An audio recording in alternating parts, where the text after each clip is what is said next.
Hello guys, നമ്മൾ ഞായറാഴ്ചത്തെ പരിപാടി എങ്ങനെ ഉണ്ടായി നോക്കിട്ടാ. അതിലേതായാലും വീശാന്ന് പറഞ്ഞിട്ട് കുറെ നേരമായി. ഞാൻ എത്താൻ വേണ്ടി ലേറ്റ് ആയി പോയിട്ടാ. ഏതായാലും നമുക്ക് ഈടുന്ന് അങ്ങോട്ട് കാണാട്ടാ. കിച്ചു ആണെങ്കിൽ ഒരു കില്ലെടുത്തിട്ട് നടക്കാൻ വേണ്ടിട്ട് കുറെ നേരം അവന് ചൂടെടുത്തിട്ട് ഒന്നും തിരിയുന്നില്ലേ. ഓനാന്നിട്ടാ മെയിൻ. ഏതായാലും നമ്മ ആക്കാൻ പോകുന്ന അൽഫാമാണ്. ഞാനല്ല, ഇവരാന്ന് ആക്കുന്നത്. ഇവനാന്ന് കിച്ചുവിനെ സഹായിട്ടാ. ഏതായാലും നമുക്ക് നോക്കാം അൽഫാമാവോ എന്താവരും അറിയില്ല. രണ്ട് കല്ല് വരുത്താൻ തുടങ്ങിയിട്ട് സമയം കുറേ. ഗ്രില്ല് വെക്കണ കല്ല് വേണല്ലോ. ഏതായാലും ശിബിനൊന്നും കിട്ടിയിട്ടുണ്ടേ, അതുല്യം കിട്ടിയിട്ടാ. ഞാൻ കല്ലൊന്നും എടുക്കില്ല. നിങ്ങളെ കൂട്ടത്തിൽ പണിയെടുക്കാണ്ട് തിന്ന് ആലോചിച്ച കമന്റ് ചെയ്യണേ. നമ്മളെ കൂട്ടത്തിൽ വേറെ ആരുമില്ല, ഞാൻ തന്നെ കേട്ടാ. കിച്ചു ഏതായാലും വെള്ളം പിടിച്ച് സെറ്റ് ആക്കിയിട്ടുണ്ട് കയ്യാവാൻ വേണ്ടി. താനിത് കല്ലിന് വേണ്ടി വെയിറ്റ് ചെയ്യാൻ തുടങ്ങിയിട്ട് കുറെ നേരം ആയിട്ടാ. കല്ല് ഏതായാലും സെറ്റ് ആണ്. ഇനി ഗ്രില്ല് കൊണ്ടിട്ട് അതിന് മുകളിൽ വെച്ചേക്കാ. പാളം കുറച്ച് മുഖത്ത് വെച്ചിട്ടാണ് കേട്ടാ ഗ്രില്ല് വെക്കുന്നത്. അല്ലാണ്ട് നടക്കൂലാട്ടാ. ഏതായാലും ഫസ്റ്റ് സെറ്റ് വെച്ചിട്ടുണ്ട്.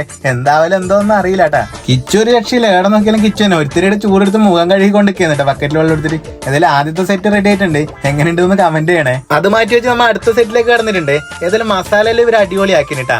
വീഡിയോ എടുക്കാൻ വേണ്ടി ഞാനുണ്ടായിട്ടാ. അത് നമുക്ക് ഭയങ്കര നഷ്ടമായി പോയിട്ടാ. ഏതായാലും നമുക്ക് അടുത്ത പ്രാവശ്യം നോക്കാട്ടാ. അങ്ങനെ നമ്മൾ രണ്ടാമത്തെ സെറ്റ് അടുപ്പിലേക്ക് വെച്ചിട്ടുണ്ട് കേട്ടാ. സംഭവം അങ്ങനെ റെഡി ആയിട്ടുണ്ട്. ഇനി ഏതായാലും നമ്മൾ പരിപാടിയിലേക്ക് കിടക്കാം. അതിലിപ്പെട്ട പൊറോട്ട ഒന്ന് ചൂടാക്കിയേക്കാട്ടാ. ഞാനാന്ന് പൊറോട്ട ചൂടാക്കുന്നത്. ഒരു പണി എടുത്തിട്ടാണ് ആരും വിചാരിക്കണ്ട. ഞാനാ പൊറോട്ട ചൂടാക്കുന്നത്. എന്നാ പിന്നെ എല്ലാവരും നമുക്ക് അയച്ചിട്ട് വരാം. ഏതായാലും സംഭവം ഏതായാലും കഴിഞ്ഞിട്ടുണ്ട്. അപ്പൊ നമ്മൾ ഇന്നത്തെ ഞായറാഴ്ച ഇങ്ങനെ പോയത്. നിങ്ങളിത് എങ്ങനെയുണ്ടെങ്കിൽ കമന്റ് ചെയ്യണേ. അപ്പൊ ഇന്നത്തേക്ക് അത്രയല്ലോ കേട്ടാ. എന്നാ പിന്നെ ഓക്കെ ബൈ.